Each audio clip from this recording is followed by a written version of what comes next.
ये एक छोटी सी इलिस्ट्रेशन उसने कही कि जी, अब ये इलिस्ट्रेशन है, इसके पीछे कोई सवाल नहीं है इस वक्त, इसलिए इसको सिर्फ एंजॉय करना।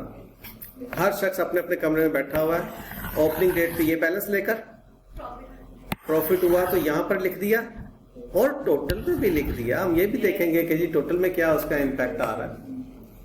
तो आपको अगर नहीं अच्छा लग रहा तो मैं यहां तक ऐसे करके येलो के साथ रुकता हूं और टोटल में मैं ब्लू के साथ काम करता हूं। जब बोनस इशू हुआ, अब ये मैं अकाउंटिंग इसकी बताऊंगा, लेकिन फिलहाल अकाउंटिंग से हट कर समझ लीजिए, बाकायदा अकाउंटिंग बताऊंगा, आज की तारीख में बताऊंगा और अभी चंद मिनट्स में बताऊंगा, लेकिन फिलहाल ये बात समझ लीजिए। ये बोनस अब किसको दे रहे हैं? ओनर। ये बोनस एम्प्लॉय को नहीं दे रहे, इसलिए पहले तो अपने दिमाग की इस खराबी को साइड में रख दो, ठीक है? क्योंकि जेन में आता है ना जब बोनस, तो जेन में आया तो बाबा को जो बोनस मिला था ईद के दिनों में, तो पता नहीं वो बोनस नहीं है। ये कौन सा बोनस है? जो शेयर होल्डर को देता है कौन? कंपनी, ठीक है? तो इसका ताल्लुक शेयर होल्डर के कमरे से है ना। और दूसरी बात, बोनस क्यों कंपनी देती है? जब खुश होती है। कंपनी कब खुश होती है? जब प्रॉफिट्स ज्यादा होते हैं। तो दूसरा ताल्लुक इसके प्रॉफिट्स के साथ है ना। उधर से निकाला, उधर डाल दिया, बात खत्म। एंट्री को देखते हैं, डेबिट क्रेडिट को हम देखें। मेरी बेटी ऐड ये किया ना काका, ये ऐड किया, इसमें से लेस किया, प्रॉफिट्स में से बोनस दिया। आपको प्रॉफिट्स हुए, आप बहुत खुश थे। 60 मिलियन के पहले प्रॉफिट पड़े थे, 20 मिलियन के इस मरतबा प्रॉफिट पड़े हुए, 80 मिलियन के प्रॉफिट हो गए। आपने कहा यार 10 मिलियन शेयर होल्डर्स को प्रॉफिट्स बांट दो बोनस शेयर की शक्ल में, डिविडेंड या ड्राइंग की शक्ल में नहीं मैं कह रहा, शेयर होल्डर को ही दे रहे हैं ना, ताल्लुक शेयर होल्डर के कमरे के साथ है ना। हमने कैश में नहीं दिया उसको, शेयर्स की शक्ल में दिया उसे। कोई मुश्किल कॉन्सेप्ट की बात तो नहीं की मैंने, दिलो दिमाग में उतर गई। दिमाग में प्रोसेस होती है और दिल में हार्ड डिस्क में स्टोर होती है, ठीक है? तो दिल की हार्ड डिस्क अपनी बड़ी कर लो। राइट्स इशू क्या होता है? राइट मैनू बोल लेने दो जरा, ਤੁਹਾਡੀ मेहरबानी। राइट्स इशू ये होता है कि आप मौजूदा शेयर होल्डर्स को मजीद शेयर इशू करते हैं मार्केट में जो रकम चल रही होती है उससे कम पे।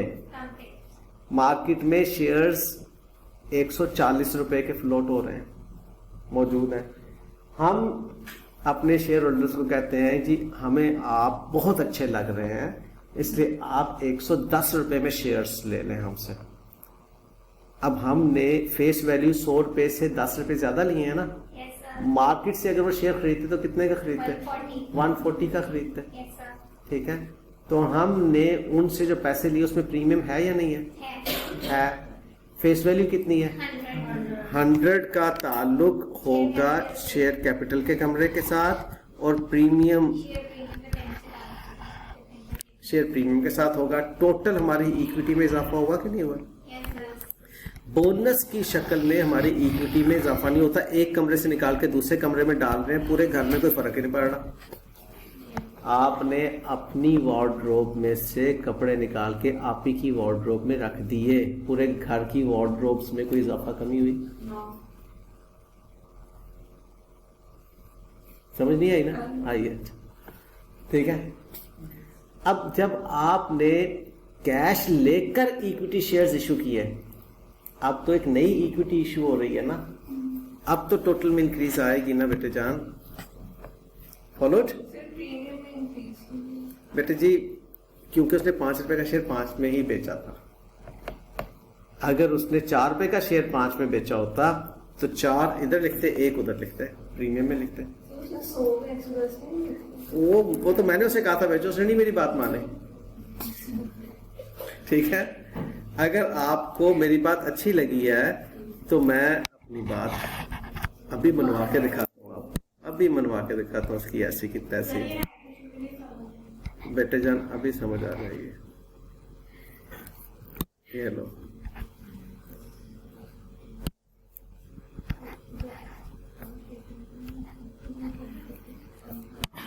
ये लो, मैं बात ही जो है उसने मेरी बात मानी नहीं थी, मैंने अपनी मनवा दी बात। अब समझ आएगी आपको। अब ये टोटल चेंज हो जाएंगे, बाद में हम टोटल कर लेंगे। बताओ, राइट्स इशू समझ आया? राइट्स इशू क्या हुआ था? मार्केट में था 140 रुपए का शेयर। आपने अपने एग्जिस्टिंग शेयर होल्डर्स को कहा कि जी आप 110 रुपए में शेयर्स हमसे ताजा शेयर खरीदें। मार्केट में अमरूद जो हैं 140 रुपए के बिक रहे हैं, 5 दिन पहले के तोड़े हुए थे बागों से। हमने अपने शेयर होल्डर्स को कहा 110 रुपए में अभी अभी बाग से तोड़े और ले जाएं, तो शेयर होल्डर खुश हो जाएगा ना, उसको फायदा ही दे रहे हैं ना। तो राइट्स इशू में शेयर होल्डर्स को फायदा मिल रहा होता है कि ताजा फ्रेश उनको अमरूद मिल रहे हैं, लेकिन 110 रुपए में मिल रहे हैं। हर अमरूद पे कितनी कीमत लिखी हुई है? 100 रुपया। शेयर होल्डर भले कि जी आप तो 10 रुपए महंगे दे रहे हैं, आप कहेंगे अच्छा फिर रखो इधर, जाओ मार्केट से जाके 5 दिन के पुराने अमरूद, सेकंड हैंड अमरूद खरीद लो जाके 140 रुपए में। तो जो मैंने बातें की अब उसको जरा रिलेट करो। स्टॉक एक्सचेंज में जो शेयर्स बिकते हैं वो सेकंड हैंड होते हैं। सेकंड हैंड का मतलब क्या है? ऑलरेडी किसी और के नाम रजिस्टर हो चुके हैं, वो कोई और शख्स बेच रहा है शेयर्स। जो कंपनी इशू करती है वो फर्स्ट हैंड शेयर्स इशू करती है कि पहली ही मर्तबा उस सर्टिफिकेट पे आप ही का प्यारा सा नाम लिखा जाता है। फ्रेश इशू होता है वो। तो राइट्स जी ऐसे जी क्या जुल्म है? अपना देखो बेटे जान, सेकंड हैंड किसे कहते हैं? एक तो है ना सेकंड हैंड का कॉन्सेप्ट पुराना, एक है सेकंड हैंड का concept already registered in the others name. तब शेयर सर्टिफिकेट का क्या पुराना होना है? ठीक है। आप जो मार्केट से गोल्ड कॉइन खरीदती हैं वो पता नहीं 10th हैंड होता है, लेकिन आप खरीदती हैं क्योंकि उसकी वैल्यू उस वक्त जो है ज्यादा हो चुकी है। ठीक है ना। तो फर्स्ट हैंड क्या है? जो फैक्ट्री से गोल्ड कॉइन निकला, आपने गेट पर ही उसको खरीद लिया। जो मैं कहना चाह रहा हूँ समझ आ रही है? ठीक है। तो सेकंड हैंड का मतलब ये नहीं है कि गाड़ी सेकंड हैंड, स्क्रैच पड़े हुए, इंटेंट पड़े हुए हैं, ठीक है, दांत टूटे हुए हैं। तो अब ये बात है राइट्स इशू, हमें समझ आई है बेटे जी? राइट्स इशू कंपनी ने डायरेक्टली इशू किया अपने शेयर होल्डर्स को, और मजीद फायदा ये दिया उसको कि मार्केट से कम कीमत। मार्केट में कंपनी, उसी कंपनी का शेयर मार्केट में 140 का बिक रहा है, उसने एग्जिस्टिंग शेयर होल्डर्स को कहा जनाब चूंकि आप हमारे ऑलरेडी शेयर होल्डर्स हैं, आपको हम राइट देते हैं। क्या देते हैं? हक देते हैं। हक, राइट देते हैं। हम आपको हक देते हैं कि आप, ये राइट करेक्ट वाला राइट नहीं है, ये हक वाला राइट है। हम आपको हक देते हैं कि अगर आप चाहें तो आप हमसे डायरेक्टली शेयर खरीद लें, मार्केट में ना जाएं, और देंगे भी हम आपको उस प्राइस पे जो कि मार्केट से कम है। तो शेयर होल्डर्स प्रिविलेज फील करेगा ना। ठीक है। तो आपने 100 का शेयर 110 में दिया, तो आपको 10 का प्रीमियम मिला और 100 आपको टोटल आपके बिजनेस में कितना इक्विटी बढ़ गई? तो पहले इक्विटी कितनी बढ़ी थी? 170। जब प्रॉफिट हुआ बिजनेस को 20 रुपए से इक्विटी बढ़ गई। अब आपने मजीद शेयर इशू किए राइट्स, तो आपकी इक्विटी मजीद बढ़ गई 110। लेकिन बोनस की वजह से इक्विटी पे कोई फर्क नहीं पड़ा, क्योंकि एक कमरे से निकाल के दूसरे कमरे में रखा आपने। आगे बढ़े। मैंने कहा under very special circumstances redemption क्या होता है? हम पैसे वापस कर रहे हैं उसको। बात सूरतों में हम उसको रिडीम करते हैं, प्रॉफिट में ऐड कर देते हैं, बात सूरतों में कैश दे देते हैं। आप सिर्फ रिडेम्पशन के बारे में इतनी सी बात जहन में रखिएगा, ये जो मैंने ग्रीन किया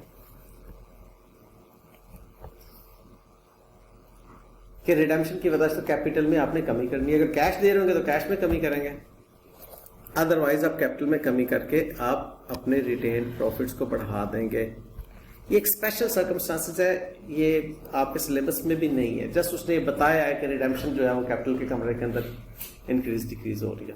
ये आपके सिलेबस R1 के सिलेबस में रिडेम्पशन वाली बात इससे ज्यादा नहीं है, तो इसलिए सिर्फ इतनी सी बात ही आप ध्यान में रखें। अगर खुदा ना खास्ता रिडेम्पशन पूछता है तो कैपिटल के कमरे में कमी कर दो, और अगर वो कहता है रिडेम्पशन कैश में हुई है तो फिर कैश में कमी करेंगे। कॉलम ही नहीं है। नहीं बेटे, कैश के कॉलम का ऑनर्स इक्विटी से कोई ताल्लुक नहीं है। ऑनर्स इक्विटी के घर में कैश का कोई कमरा नहीं होता। कैश अलग से कैश बुक का एक हिस्सा है। और बैलेंस शीट में जो कमरे हैं, अब बैलेंस शीट क्या है? बैलेंस शीट, जरा मेरी एनोलॉजी देखिएगा। बैलेंस शीट आपका बड़ा घर है, उस बड़े घर में छोटे छोटे क्वार्टर्स हैं। एक क्वार्टर में ये 4 कमरे हैं, उस क्वार्टर का नाम है ऑनर्स इक्विटी या चेंजेस इन इक्विटी का क्वार्टर। उसी बैलेंस शीट में एक और क्वार्टर है, उसका नाम है नॉन करंट एसेट्स। उसी बैलेंस शीट में एक और क्वार्टर है, उसका नाम है करंट एसेट्स। उस करंट एसेट्स के अंदर एक कमरा है कैश का। फॉलो किया? Yes sir. उसी बड़े घर के अंदर एक और क्वार्टर है नॉन करंट लायबिलिटीज का। उसी बड़े घर में एक और क्वार्टर है करंट लायबिलिटीज का। तो बड़ा घर क्या है? उस बड़े घर का नाम क्या है? Balance sheet, statement of financial position. तो उसके अंदर टोटल 5 क्वार्टर्स हैं। Current assets, non current assets, current liabilities, non current liabilities and honours equity. 5 quarter हैं। हर क्वार्टर में कमरे हैं थोड़े थोड़े, 4 4 5 5 8 8 10 10 20 20, डिपेंड करता है कितने अफराद हैं। कॉन्सेप्ट समझ गए बेटे? ये है बैलेंस शीट का कॉन्सेप्ट। और स्टेटमेंट ऑफ प्रॉफिट लॉस में टोटल कितने क्वार्टर हैं? 2। कौन से? एक इनकम और दूसरा एक्सपेंस। और इनकम के अंदर फर्दर कमरे होंगे। सबसे बड़ा कमरा इनकम में कौन सा है? सेल्स का। उसके बाद अदर इनकम वगैरह आ जाएंगे, इंटरेस्ट इनकम, कोई आपका डिविडेंड इनकम। इनकम डिविडेंड की बात कर रहा हूं मैं। अब आपने कहीं इन्वेस्टमेंट की होगी तो आपको पैसे मिलेंगे ना, उसका डिविडेंड मिलेगा ना। कोई और profit on disposal of asset income, commission income. और जो एक्सपेंस का क्वार्टर है उसके अंदर कितने कमरे होंगे? ढेर सारे। ठीक है, सारे एक्सपेंसेस के कमरे। कॉन्सेप्ट एनोलॉजी समझ आइए आपको? ठीक है बेटे जान, ये है टोटल अकाउंटिंग बेटे। म्यूजिक बजाने का शौक किसी को? पियानो या गिटार या कोई चीज? कितने सुर होते हैं? और नहीं, 7 वो सुर नहीं होते हैं। कितने सुर होते हैं? 7। कौन कौन से? नहीं, बेसिक सुर कितने हैं? सा रे गा मा पा धा नी। 7 सुर है। अब मेरी बात सुनना जरा गौर से।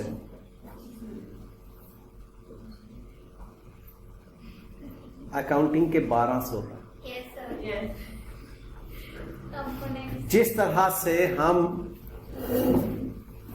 किसी भी म्यूजिक इंस्ट्रूमेंट के ऊपर अगर ग्रिप चाहते हैं तो उस म्यूजिक इंस्ट्रूमेंट से निकलने वाले सुरों को पकड़ने बजाय उससे, जैसे आप पियानो प्ले करते हैं तो सोनी धरती टन टन टन टन टन टन टन, ठीक है, बस सोनी धरती आता और कुछ भी नहीं आता, क्योंकि उसको अपने रट्टा लगाया होता है। फिर जीवे जीवे जीवे सिर्फ यही आता है और कुछ रट्टा लगाया होता है ना। कोई कह के जी आप जरा इसमें बनाओ पाक से जमीन शायद बात नहीं बना सकेंगे क्योंकि सुरों पे कमांड नहीं है। इसी तर्ज पे अकाउंटिंग के 12 सुर जो है वो कौन से? 2 डेबिट क्रेडिट, 5 एलिमेंट्स और 5 कंपोनेंट्स। कल मैंने बताया था ना आपको 5 एलिमेंट्स 5 कंपोनेंट्स, ये 12 सुर है कुल। अगर इन 12 सुरों पे कमांड हो जाए, आपको ऐसे निखर के आपके आगे क्लियर हो जाए, तो किसी भी तर्ज की मुश्किल तरीन अकाउंटिंग आ जाए आप उसको आसानी से कंपोज कर लेंगे। जो कहना चाह रहा हूँ समझ आ रही है? और ये सच सच कह रहा हूं। मैंने इसका हिसाब देना है इंशाल्लाह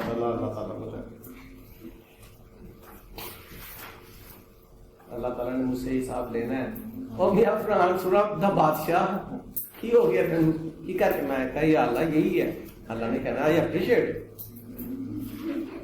ठीक है, सही सही बात में आप ये हर एक चीज अल्लाह ताला रिकॉर्ड कर रहे हैं अपने सॉफ्टवेयर के अंदर।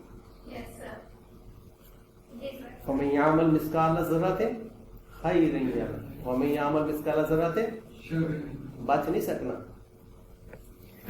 तो बेटे जान डिविडेंड अब आपने पे किया कैश में, तो इसका ताल्लुक एक तो ये ओनर्स इक्विटी के साथ है, दूसरा आप कौन सा कमरा इसका कैश का करंट एसेट्स में पड़ा होगा। अब बात समझ आ गई जो मैं कहना चाह रहा था? ठीक है बेटे जी। तो लो मेरे बच्चों, ये टोटल आप लोगों के साथ मैंने इस वक्त ओनर्स इक्विटी की डिस्कशन की है। ठीक है, अब जरा बोनस इशू और राइट्स इशू के अकाउंटिंग एंट्री की तरफ आ जाते हैं, और ये होल्डिंग गेन और लॉस की तरफ भी आऊंगा, जरा ठहर के आऊंगा मैं। जी बेटी,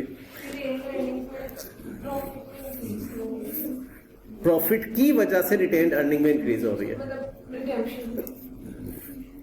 वो बैठे आपको खाता हूं, उसको इसलिए छोड़ दो कि आप क्या कर रहे हो, आप इक्विटी को रिडीम करके एक किस्म का हथियार रहे हैं। आप कह रहे हैं कि नहीं देने भाई आपको ये पैसे नहीं देने, तो कहां गए? आपके प्रॉफिट्स में इंक्रीज हो गए। मैं असूलन दोबारा से ये बात कहूंगा कि अगर मैं इसको कट कर दूं तो कोई गुनाह वाली बात नहीं होगी मुझे। ठीक है, ये चीज आपको तंग करेगी, इसलिए आप इसके ऊपर अपना वक्त प्लीज जाया ना कीजिएगा। 3 नए कॉन्सेप्ट हैं जो मैं आपके साथ इस वक्त डिस्कस करना चाह रहा हूं। एक रीवैल्यूएशन सरप्लस का कॉन्सेप्ट, दूसरा बोनस इशू का कॉन्सेप्ट, और तीसरा राइट्स इशू का कॉन्सेप्ट। काफी हद तक बातें कर चुका हूं, इसलिए अब इसमें टाइम ज्यादा नहीं लगेगा हमें। देखो बेटे जी, रीवैल्यूएशन किसको कहते हैं? जब आपने एसेट की बुक वैल्यू को वैल्यूअर से जब रीवैल्यू करवाया तो उसने बताया कि आपकी बुक वैल्यू जो है वो कम है और फेयर वैल्यू ज्यादा है इसकी। मिसाल के तौर पे आपकी किताब बता रही है कि आपके पास जो जमीन है वो 4 करोड़ की है, फेयर वैल्यू जो कि मार्केट वैल्यू होती है वो बता रही है कि 7 करोड़ की जमीन है। तो इसका मतलब क्या है कि 3 करोड़ रीवैल्यूएशन गेन है। तो वो रीवैल्यूएशन गेन आप रीवैल्यूएशन सरप्लस के कमरे में लिख देते हैं। अब अगर वो कहता है कि जी आपके पास ऑलरेडी 5 करोड़ की रीवैल्यूएशन गेन पड़ी हुई है, फर्ज कर लें आप, गौर से सुनिएगा, फर्ज कर लें आपकी पुरानी जमीन जो थी वो थी 2 करोड़ की, पिछले साल आपने उसको रीवैल्यू किया था 7 करोड़ पे, तो इसका पिछले साल में 5 करोड़ की आपकी जो है वो रीवैल्यूएशन गेन थी। आज जब आपने उसको रीवैल्यू किया तो वो पीछे रह गई आपकी 2 करोड़ की। तो इसका मतलब है, सॉरी, वो पीछे आपकी 3 करोड़ का रीवैल्यूएशन लॉस हुआ जो भी है। 7 थी ना, 7 से 4 करोड़ की रह गई, सॉरी 7 से 4 करोड़ की रह गई, 3 करोड़ आपका लॉस हुआ। तो लॉस रीवैल्यूएशन लॉस आप रीवैल्यूएशन के कमरे में दिखा दें, क्योंकि पहले से गेन पड़ा हुआ वहां पे। तो अब आपका रीवैल्यूएशन सरप्लस रिड्यूस होकर बाकी 2 करोड़ का रह गया। ये मिलियंस में है, चलो 20 लाख का रह गया। फिर जो कहना चाहता समझ आ रही है, तो इसको रीवैल्यूएशन गेन और लॉस कहेंगे। हमने अभी IAS 16 के अंदर ये बात डिटेल से पढ़नी है कि रीवैल्यूएशन मॉडल क्या होता है और कॉस्ट मॉडल क्या होता है, इसलिए इस पर प्लीज आप अपने आप को परेशान ना कीजिएगा। अब आप ले आइए अपने आप को बोनस इशू और राइट्स इशू के कॉन्सेप्ट की तरफ। मैंने जैसे कि पहले आपको बताया कि बोनस इशू एक कमरे से निकल के दूसरे कमरे की तरफ का सफर है, ठीक है। लिहाजा आप किस कमरे से निकल के किस कमरे में जा रहे हैं वो आपको देखना है। बोनस इशू में आप या तो रिटेन्ड प्रॉफिट में से निकल के शेयर कैपिटल में जा रहे होते हैं, या शेयर प्रीमियम से निकल के आप शेयर कैपिटल में जा रहे हैं। यहां पर उसने प्रॉफिट में से शेयर कैपिटल में जाने का फैसला किया था। आप शेयर प्रीमियम से भी शेयर कैपिटल में जाने का फैसला कर सकते हैं। इस सवाल में उसने नहीं किया या इस इलस्ट्रेशन में उसने नहीं किया। तो आपने जिस कमरे से निकलना है, अच्छा जरा थोड़ा सा मुझे एक बात बताइए, बचपन की बात है, इंतहाई बचपन की बात। ऑनर्स इक्विटी की डेबिट नेचर है या क्रेडिट नेचर है? इस वक्त जितने कमरे हैं ऑनर्स इक्विटी के क्वार्टर में, इन सब कमरों की नेचर क्या होगी? जिस कमरे में डिक्रीज हो रही होगी उसको डेबिट करेंगे कि क्रेडिट करेंगे, और जिसमें इंक्रीज होगी उसको क्या करेंगे? कितना आसान कॉन्सेप्ट। हमें पता होना चाहिए कि क्वार्टर किसका है। किसका क्वार्टर है? ठीक है, तो ये इस ओनर्स इक्विटी के घर में हर कमरा किस नेचर का है? तो जिस कमरे में कमी करनी है उसको डेबिट कर दो, चलो डेबिट कर दो, और जिस कमरे में इंक्रीज करने है उसको क्रेडिट कर दो। कोई रोला हुआ? अच्छा, राइट्स इशू में दो घर इन्वॉल्व हो गए, एक करंट एसेट का घर इन्वॉल्व हो गया, दूसरा ओनर्स इक्विटी का घर इन्वॉल्व हो गया, क्योंकि कैश का ताल्लुक किस घर से? करंट एसेट से। अब करंट एसेट्स की डेबिट या क्रेडिट नेचर में क्या नेचर है? क्योंकि बुनियादी तौर पे एसेट से उसका ताल्लुक है ना। अब एसेट्स डेबिट में जब इजाफा होता है तो क्या करते हैं? कमी होती तो क्या करते हैं? अब आप मुझे बताएं, वो जो 140 की बजाय 110 में आपने एग्जिस्टिंग शेयर होल्डर्स को शेयर इशू किए थे, तो उन्होंने कैश दिया था आपसे या कैश लिया था आपसे? आपको दिया ना, तो आपके कैश बैलेंस में इंक्रीज हुआ था ना, डेबिट कर दो। अब इसका ताल्लुक एसेट्स के साथ, और उसकी वजह से आपके कैपिटल में और प्रीमियम में क्रेडिट।